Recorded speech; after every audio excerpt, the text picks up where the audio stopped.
Namun, sebelum kau melangkah lebih jauh, diriku ingin bertanya satu hal terakhir. Dengar baik-baik, Probo. Apa yang kau ketahui tentang makrifat?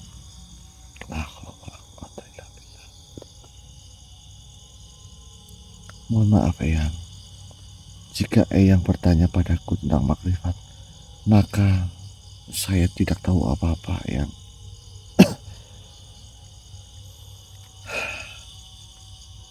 Karena siapa yang berkata dia tahu makrifat, maka sesungguhnya ia belum mencicipinya, Eyang. Dan siapa yang berkata aku telah sampai, maka ia masih di luar dari pintunya, Eyang. Dan mohon maaf, Eyang, apakah ini wajib saya harus menjawabnya, Eyang? Tentu saja, Probo. Maafkan jika saya salah dalam menjawabnya, Eyang. Karena ini pertanyaan yang sangat sulit, Eyang. Diriku akan memaklumi itu. Baiklah, Eyang. Bismillahirrahmanirrahim. Makrifat bukanlah ilmu. Ia bukan zikir yang panjang, Eyang. Bukan doa yang merintih. Juga makom yang bisa ditulis dalam kitab. Makrifat adalah perjumpaan yang tak bisa dijelaskan. Hanya bisa dirasakan oleh ruh yang telah bersih oleh api cinta dan kefanaan.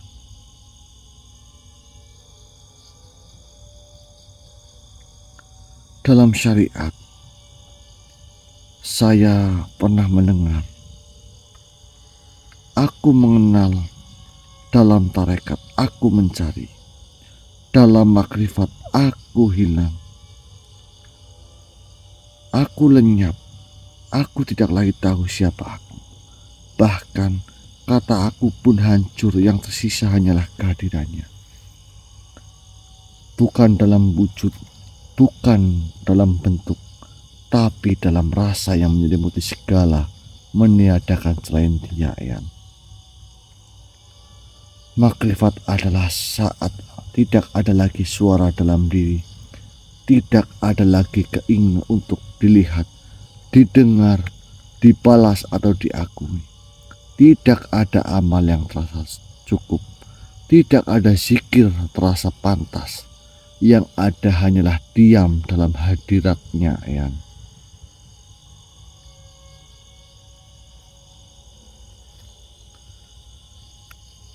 Banyak orang mengira makrifat itu adalah karomah. Adanya cahaya, suara, penglihatan gaib. Itu hanya kembang di jalan, Eyang. Hakikat makrifat adalah ketika kita menangis bukan karena dunia, tapi karena kita telah merasa dicintai olehnya. Dan kita merasa terlalu kecil untuk membalas cinta itu, Eyang. Makrifat juga adalah saat kita mencintainya. Bahkan jika seluruh doa kita ditolak, kita tetap mencintainya. Bahkan jika Tuhan menyembunyikan wajahnya dari kita, karena kita tahu dia tetap ada walau tidak terasa, dan itu cukup. Seperti itu, Eyang. Dan makrifat adalah ilmu tanpa huruf, cahaya tanpa lampu, Eyang. Makrifat adalah saat di mana semua yang kita pelajari, kita lupakan.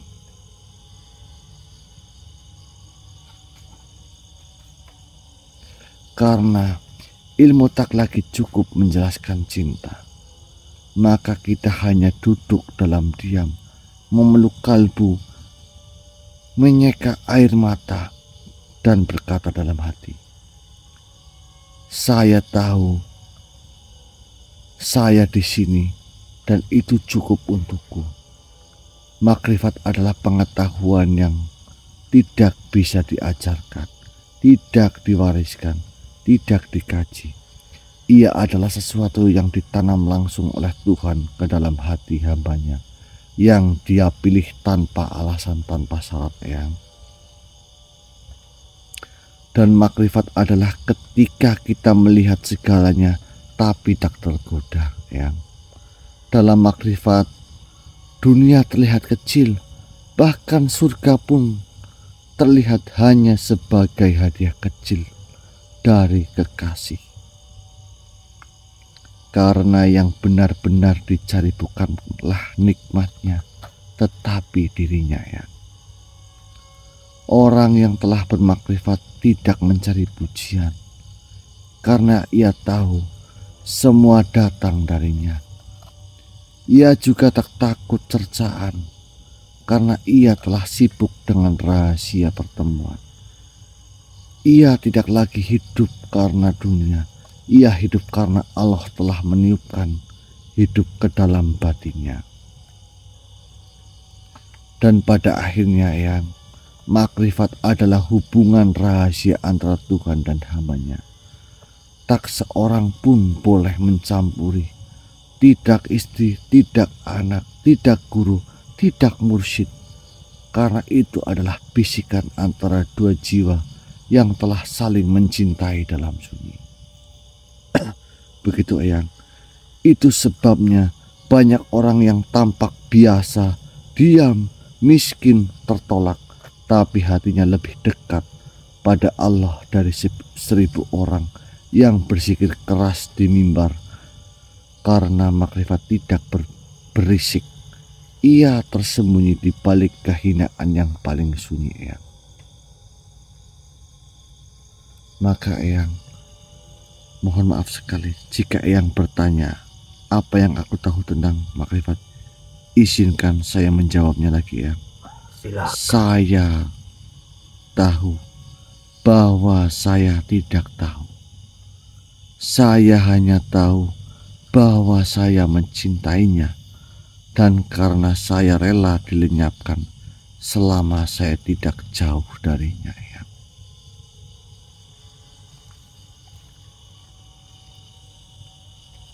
Wahai Propo, jawabmu telah membuka tabir yang tidak bisa dibuka oleh tangan manusia.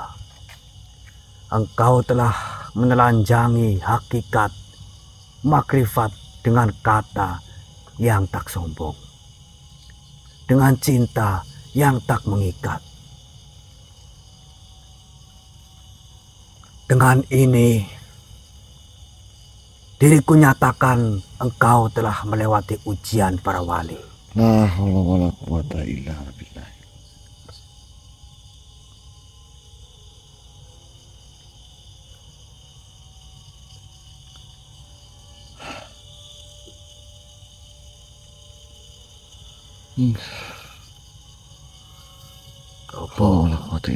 Alhamdulillah. Nggih, Yang. Apakah engkau telah sampai pada makrifat?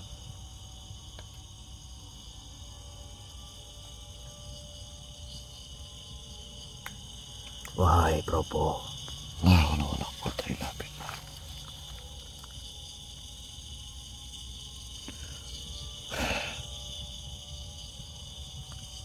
Allahu Akbar.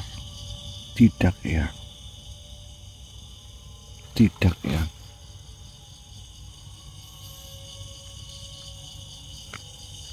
wahai Propo, dengan segala yang telah kau ucapkan, dengan semua yang telah kau jalani, apakah engkau telah sampai pada makrifat? Allahu Akbar. Kenapa Eyang menanyakan itu 2 kali, ya? Tentunya tidak, ya. Saya belum sampai. Saya masih berjalan, masih memutar jalan, Eyang, dalam tarekat. Bahkan masih tersandung dalam sujud, masih belajar diam dalam zikir, dan kadang saya bahkan lupa bagaimana caranya menangis karena rindu kepadanya, Eyang. Izinkan saya menjawab pertanyaan Eyang. Makrifat bukan makom yang bisa saya miliki, Eyang. Ia bukan rumah yang bisa saya singgahi. Ia adalah samudra yang kuputar di dalam gelombang cinta dan kehinaan, Eyang. Kadang saya tenggelam, kadang saya terapung, tapi tak pernah saya merasa telah sampai. Karena setiap saya merasa dekat, saya justru semakin sadar betapa jauhnya saya, Eyang. Dan terlebih lagi, Eyang, saya bukan pemilik makrifat. Saya bahkan bukan pencari yang layak, Eyang. Saya hanya debu di sisi cahayanya, Eyang. Jika Allah meniup saya akan lenyap. Jika Ia membiarkan saya akan tinggal dalam sunyi.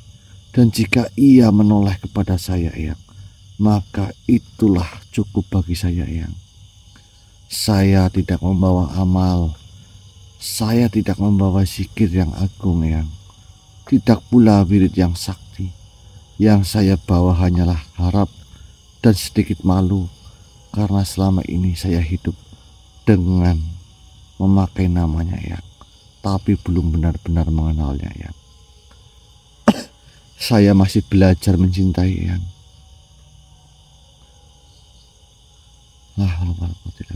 Eyang, banyak orang di sana berkata makrifat adalah puncak, tapi bagi saya, Eyang, makrifat adalah awal dari cinta yang paling sejati. Saya belum sampai pada cinta itu, Eyang. Saya masih belajar mencintainya tanpa berharap balas. Masih belajar untuk diam meski tidak dikabulkan. Masih belajar untuk rindu meski tak dipanggil, Eyang. Karena bagi seorang hamba yang fana, Eyang, bisa berjalan saja sudah anugerah, Eyang. Jadi tidak, Eyang, saya belum sampai karena orang yang mengaku telah sampai telah berhenti.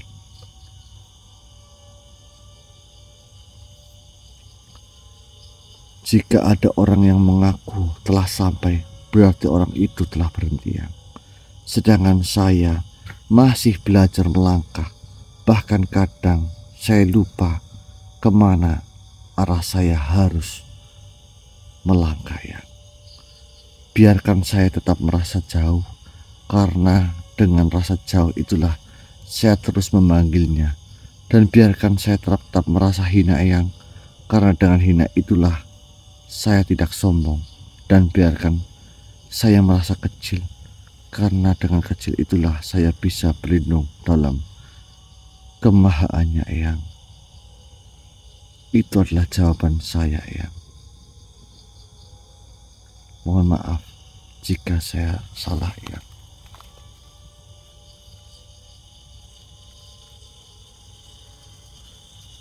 Ya. Wahai Propo, ketahuilah, sejak diriku ditugaskan menjadi penjaga ruhani para pencari Tuhan di tanah ini, belum pernah diriku menemukan satu jiwa yang jujur mengaku belum sampai. Padahal cahayanya telah melampaui ribuan guru yang mengaku telah sampai. Jangan berkata seperti itu, Eyang. Saya manusia biasa, Eyang. Engkau tahu kenapa diriku bangga kepadamu, Propo? Karena engkau tidak sibuk mengaku, tapi engkau sibuk menyembunyikan. Karena hanya mereka yang sungguh-sungguh berjalan yang sadar bahwa perjalanan ini tidak pernah selesai. Allahu Akbar. Wahai Propo, di negeri ini dari jutaan yang belajar tarekat, hanya 157 yang benar-benar sampai pada makrifat. Bukan karena Allah pelit, tapi karena manusia terlalu sibuk memamerkan bayangan ilmunya sebelum ia menyentuh cahayanya. Mohon maaf Eyang, apakah Eyang ini yang mengawal perjalanan rohani mereka untuk menuju makrifat Eyang? Kok Eyang tahu jumlahnya dengan pasti Eyang? Tentu Probo. La haula wala quwata illa billah. Sungguh sangat beruntung Eyang, saya bertemu dengan Eyang. Banyak, Subhanallah walhamdulillah wala ilaha illallah wala akbar. Banyak yang menempuh jalur suluk, jalur riyadhah, jalur kajian kitab, jalur mursyid-mursyidan. Tapi hatinya belum pernah mengenal makrifat. Mereka fasih menyebut namanya, tapi belum pernah gentar ketika nama itu benar-benar menyapa ruh mereka. La haula wala quwata illa billah.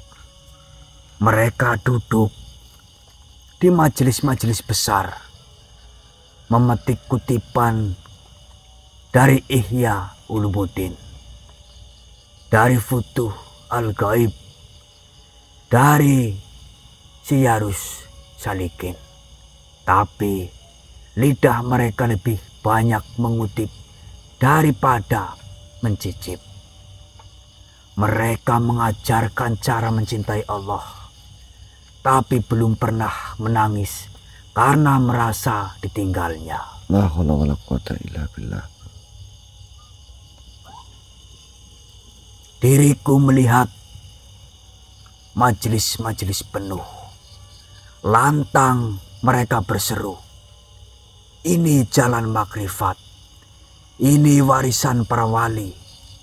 Tapi diriku melihat hati mereka menjerit, minta dikasihani. Minta dikasihani manusia.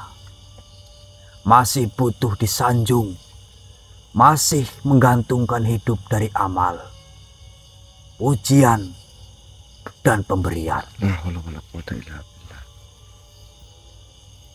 Mereka berkata, "Kami sudah bermakrifat, tapi kami masih hidup di dunia. Maka kami tetap perlu makan, perlu rumah, perlu kehormatan. Maka aku katakan padamu, itulah tanda bahwa makrifat belum menyentuh ruh mereka."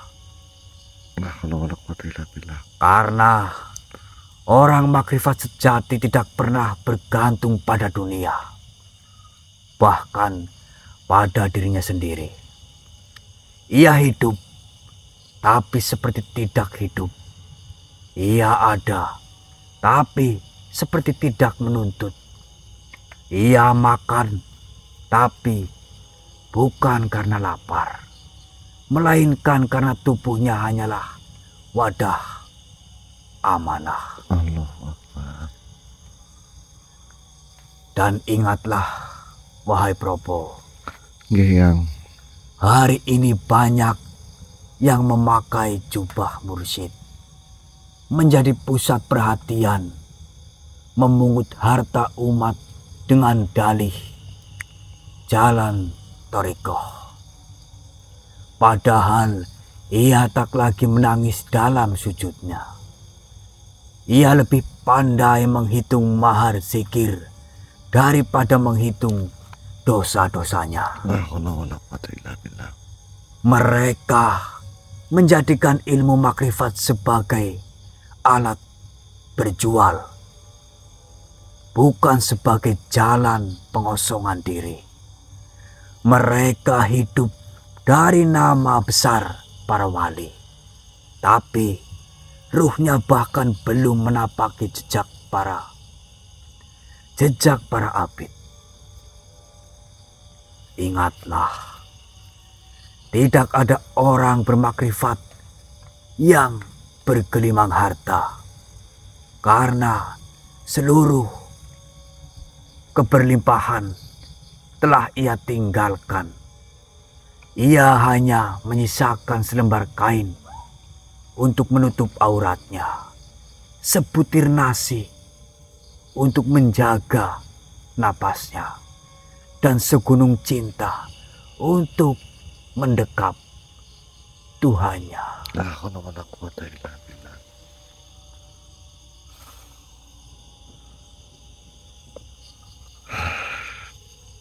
Probo, engkau telah menjawab tanpa membanggakan. Engkau berjalan tanpa peta, tapi ruhmu dituntun oleh cahaya yang tak terlihat. Ketahuilah, semakin tinggi makom seseorang, semakin sunyi ia berbicara, semakin dalam cintanya, semakin sedikit ia menunjukkan.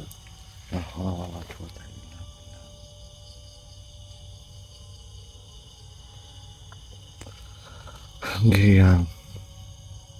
Maka biarlah mereka mendirikan istana dari kutipan kitab. Engkau cukup mendirikan tangga dari air mata, tempat di mana ruhmu bisa memanjat menuju hadiratnya dalam diam. Nggih. Karena, wahai anak zaman, makrifat bukan tentang dikenal oleh manusia, tapi tentang dikenali oleh Tuhan. Dalam sunyi, dalam fana, dan dalam tak terlihatnya segala selain Dia. Allahu Akbar. Nggih.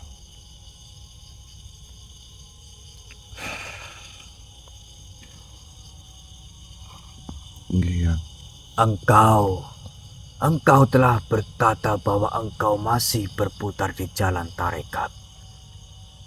Ketahuilah, Probo, itulah bentuk kejujuran tertinggi, karena mereka yang telah sampai justru akan merasa belum pernah berangkat. Mereka yang telah kenal justru merasa belum tahu apa-apa. Maka berbanggalah, bukan karena engkau tahu, tapi karena engkau tidak mengaku tahu. Allahu Akbar. Wahai Probo, Nggih. inilah jalan sunyi, jalan yang tidak ramai, jalan yang tidak penuh tepuk tangan, jalan yang tidak menjanjikan pengikut, karena yang kau cari bukan tepukan manusia, tapi sentuhan Tuhan. Allahu Akbar.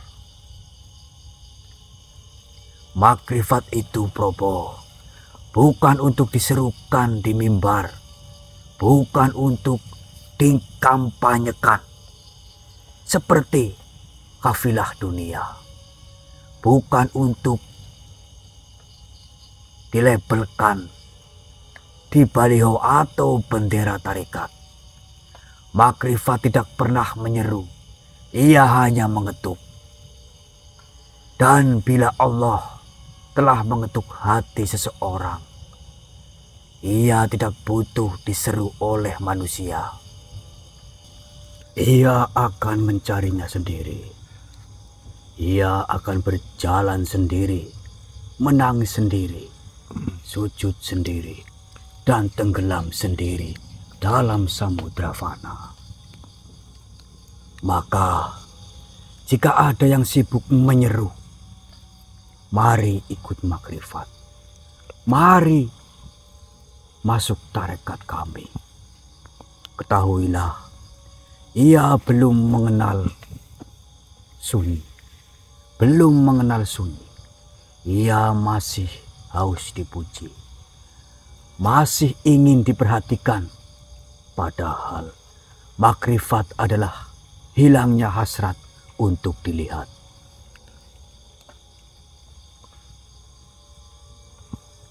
Engkau, Probo, telah memilih jalan yang tenang, bukan karena takut bicara, tapi karena engkau tahu suara yang paling keras adalah suara diam. Jalan yang paling kokoh adalah jalan yang tak terlihat. Berjalanlah terus. Jangan berhenti karena engkau tidak diikuti. Jangan putus karena tidak dipuji. Karena orang yang benar-benar berjalan menuju Allah tidak butuh kawan yang mengerti. Cukup Allah yang memahami. Dan ketahuilah, setiap orang yang benar-benar bermakrifat tak pernah sibuk mendirikan keramaian. Ia justru sibuk membangun kehancuran dirinya agar Allah saja yang tersisa.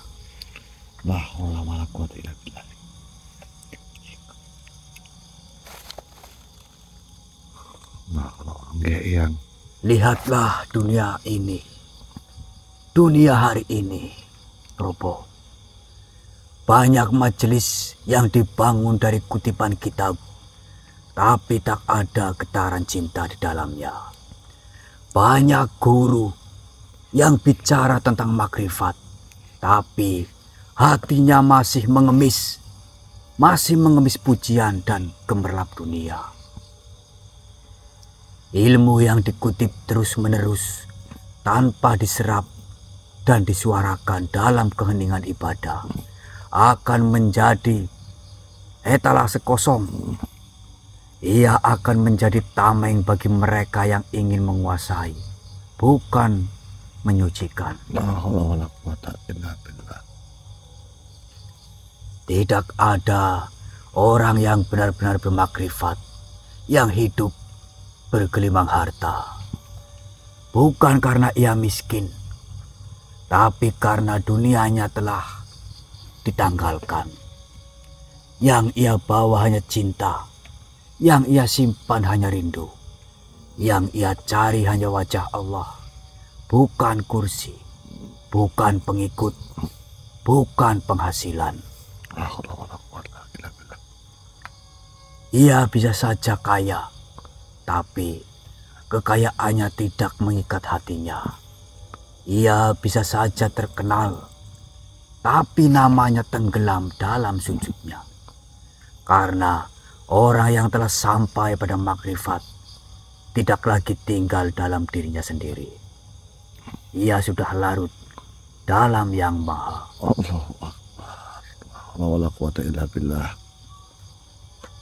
Maka Probo, teruskan perjalananmu.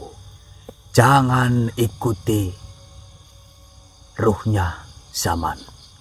Jangan tergoda sorot lampu majelis, karena jalan Allah adalah jalan yang tenang, lurus, dan tak menarik bagi mereka yang mencari keuntungan. Engkau tidak butuh banyak kata, karena hatimu telah bicara, dan hatimu telah dicatat langit sebagai satu dari sedikit insan yang berjalan tanpa pamer, sujud tanpa sandaran, dan mencinta tanpa imbalan.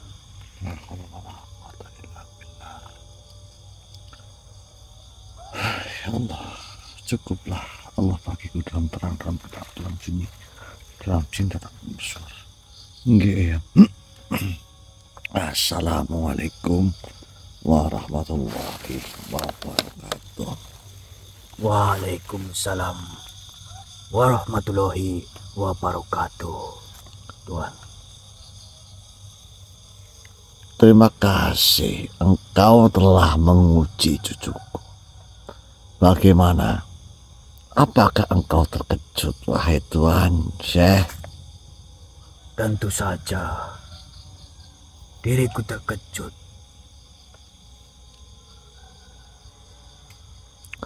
Terima kasih.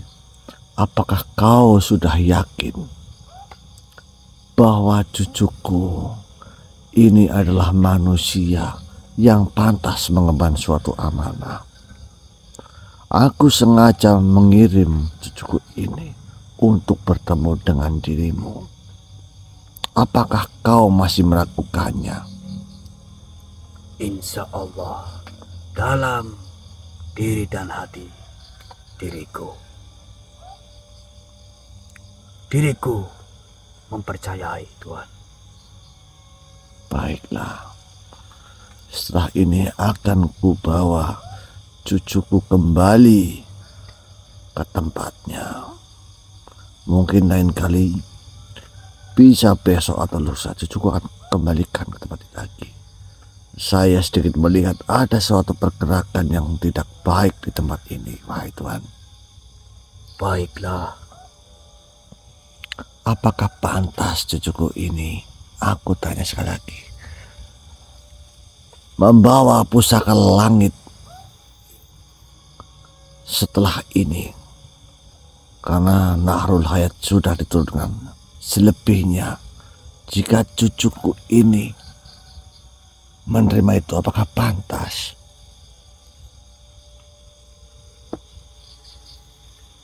Tentu Tuhan. Baiklah, terima kasih Tuan Syekh. Izinkan kami pamit dan kau silahkan kembali lagi. Baiklah. Diriku undur diri. Ya. Assalamualaikum warahmatullahi wabarakatuh. Waalaikumsalam warahmatullahi wabarakatuh.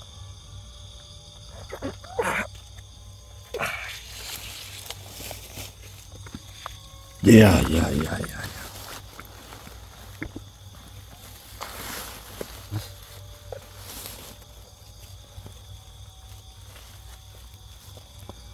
Apa Arya? Yang Kamu kenapa nangis? Yang. Ya, wujudnya mana? Tidak usah, saja. Kamu pengen wujud tidak? Ini ada yang. Kau pengen wujud? Iya. Ini yang. Boleh nggak yang? Boleh. Begitulah cucu-cucuku. Gimana kabar kalian?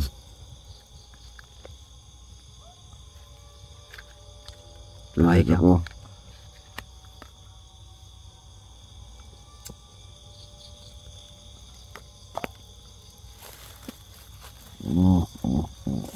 Sebentar, saya nyemut rokok dulu.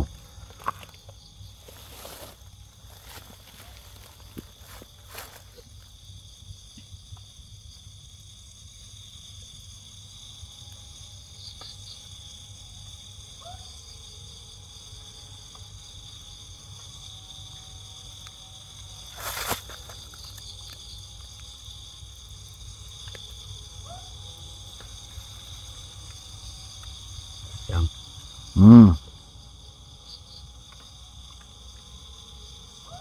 Diam aja yang.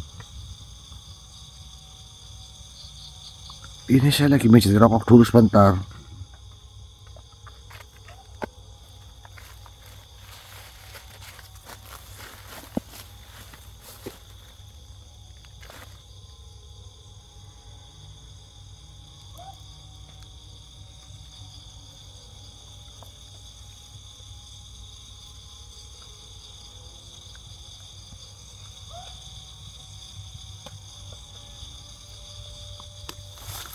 Saya nungguin ini nggak ada tulisannya gimana nih? Ini. Rekam yang. Rekam. Iya. Maksudnya bukan langsung. Kamu punya pertanyaan tidak ya? Buat saya. Apa yang bertanyakan? Pertanyaan buat Eyang. Iya. Ya. Jadi wahai yang. Ya. Ya itu izinkan saya bertanya tentang apa? Kenapa? Sesuatu yang apa ya? Jadi gini, yang mengapa Allah menciptakan rambut? Tapi jangan marah yang. Ya, apa? Kenapa Allah menciptakan rambut kemaluan itu berbeda? Jembut maksudnya. Ya berbeda gimana? Ya maksudnya gini, mengapa ya ada yang tebal, ada yang kasar, ada yang tumbuh hanya di apa? Di masa akil balik. Padahal kan Apa? yang kan pernah berkata Ya, bahwa setiap rambut adalah penerima dan pemancar gelombang gelombang frekuensi ilahi. Apakah ada rahasia dalam hal ini yang? oh lah, jembut aja. Ini Probo juga menanyakan itu ini. Ya kan? Kamu juga membahas sama Probo sehingga kamu tanya seperti ini. Ya sedikit seperti itu lah ya. Baiklah, begini aja. Pertanyaanmu bagus ini. Pertanyaan bukan sekedar akal. Begini aja. Mana yang? Rambut kemarin jembut ya. Ini fungsinya tidak cuma biologi saja ya. Itu adalah penanda dimulainya tanggung jawab rohani. Kenapa tumbuhnya itu ketika akil balik seperti itu ya. Iya. Ia menjadi simbol bahwa seseorang kini bukan lagi makhluk kecil tanpa beban, tapi telah dibuka gerbang pilihan antara hawa dan nafsu kesucian. Tumbuhnya rambut itu juga bukan sekedar gejala tubuh ya, tapi alarm murni bahwa hawa syahwat telah bangkit dan roh harus bisa bersiap menaklukkannya. Mengapa Allah menjadikan tebal, kasar? Sebenarnya karena energi yang bersemayam di wilayah itu adalah salah satu energi terkuat di tubuh manusia, Arya. Bila salah arah, ia menjadi sumber kehancuran, ya. Tapi bila disucikan, ia menjadi bahan bakar rohani yang membawa hamba naik menuju makom yang tinggi. Maka jembut itu ibarat pintu batu yang harus dijaga ya. Dan ketebalannya adalah bentuk perlindungan alami dari Allah. Karena setiap medan energi yang besar harus punya perlindungan dari kebocoran. Arya, mudah tidak? Iya benar. Rambut manusia itu dari ubun-ubun, di kulit, di ujung kaki, di tangan, di kelek, itulah pemancar gelombang ilahiyah. Tetapi tidak semua rambut menerima jenis cahaya yang sama. Rambut kemaluan adalah pusat penyerap cahaya ujian, Arya. Bukan cahaya karomah. Ia bukan tempat malaikat menurunkan ilham, tapi tempat iblis menggoda masuk, ya Arya. Nah, justru di sanalah rahasianya, Arya. Karena medan yang dikelilingi kegelapan, bila dijaga dan disucikan, maka pantulan cahayanya akan lebih terang dari 1000 pelita. Itulah kenapa Rasulullah menyunahkan mencukur rambut kemaluan, Arya. Bukan untuk kebersihan semata, tapi sebagai simbol pembersihan medan jiwa dari syahwat yang liar. Paham, Arya? Yang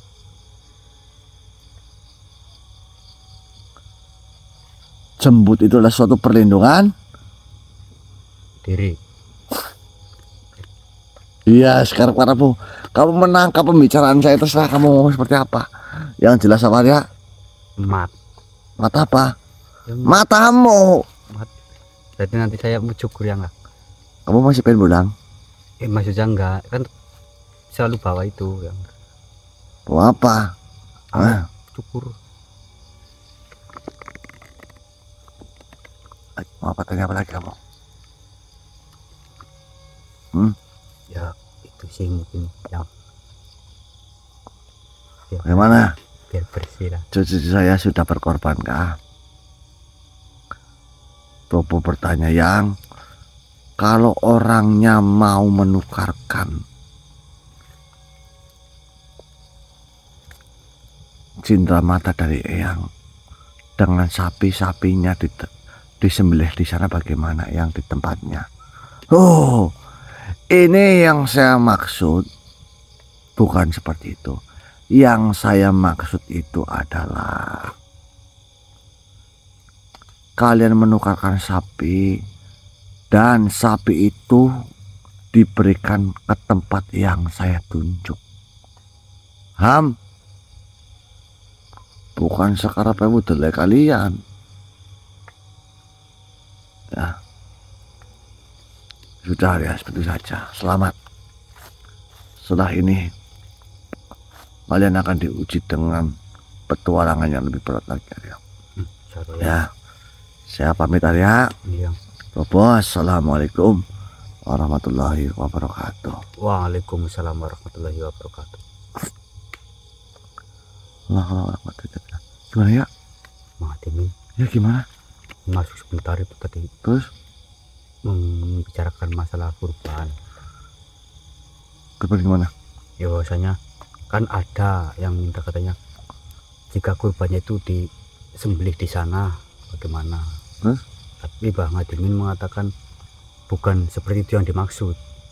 Jadi itu ditukarkan dengan kurban itu untuk dikurbankan di tempat yang ditentukan oleh Bang Adimin, seperti itu. Bagi orang-orang yang mau menukarkan kurbannya dengan Cendrawasih Bang Adimin. Iya. Terus ya, apalagi ya? Udah itu. Kamu tadi menanyakan itu enggak sama Bang Adimin? Itu jemput. Itu titipan pertanyaan ya. Itu tadi, Bang. Tadi udah ini rahasia namanya itu pertanyaan gitu. Itu saya tadi udah bahas sama temen gitu, sama Arya. Malah ditanyakan beneran sama Mas Arya ini. Kamu nggak temelengannya? Enggak. Tapi nanti saya mencukur lah. Oke, baik teman-teman, mungkin ini kita gimana ya? Tadi terakhir bilang kita akan diuji lebih dalam lagi, Mas. Nah ini kita mau kemana ini? Nggak ngomong. Nggak ngomong. Nah, baik teman-teman. Mungkin kita sudahilah streaming kita ya. Malam hari ini kita balik ke tenda dulu ya. Nanti kita sambung lagi teman-teman ya. Bagi teman-teman yang mau menukarkan kurbannya bisa hubungi admin saja ya. Betul. Sekian dari kami. Assalamualaikum warahmatullahi wabarakatuh. Jadi kali ini suatu pembelajaran yang bermanfaat teman-teman ya. Jika ada yang berucap, wah Mas Propo sudah sampai ke makrifat, saya belum sampai ke makrifat sama sekali teman-teman. Dan tentunya juga saya bukan gus, saya bukan kiai, apalagi saya itu bukan wali teman-teman ya. Jangan pernah menganggap saya itu seperti itu. Saya manusia biasa Probo teman-teman. Sekian dari kami. Assalamualaikum warahmatullahi wabarakatuh. Waalaikumsalam. Sebentar. Gimana ini teman-teman? Di awal video ini saya nanti akan kasih apa ya? Opening. Tenang, openingnya nggak banyak panjang enggak. Saya kasih opening buat penentu channel saja. Itu saya gunakan AI ya. Gunakan AI, menggunakan itu apa ya? Veo 3 Gemini. Ya itulah. Ya, AI lah. Jadi setelah saya merenung panjang lebar, saya berdiskusi, saya meminta izin kepada Bang Adimin. Bang Adimin menyatakan bahwasanya kita jangan terperangkap oleh sistem, namun kita harus bisa memanfaatkan sistem itu, Lur. Jangan kita yang dimanfaatkan sistem, tapi kita yang harus memanfaatkan sistem itu, Lur. Ya, betul. Dia memberikan perangkap, Dajjal membuat perangkap, saya memanfaatkan perangkap itu, ya enggak ya? Iya, benar sekali. Mungkin video saya nanti akan dilabeli konten ini apa ya? Di apa? Ada watermarknya ya? Ada watermark AI itu. Konten ini dihasilkan oleh AI. Nah itu nanti saya kasih ini ya apa? Saya kasih pembukaan itu menggunakan AI ya. Jadi nanti teman-teman jangan berpikir bahwasanya wah Mas Probo sekarang kontennya pakai AI. Enggak teman-teman, itu nanti ya memang saya pakai AI itu di openingnya saja nggih. Seperti itu teman-teman nggih. Sekian dari kami. Assalamualaikum warahmatullahi wabarakatuh. Waalaikumsalam.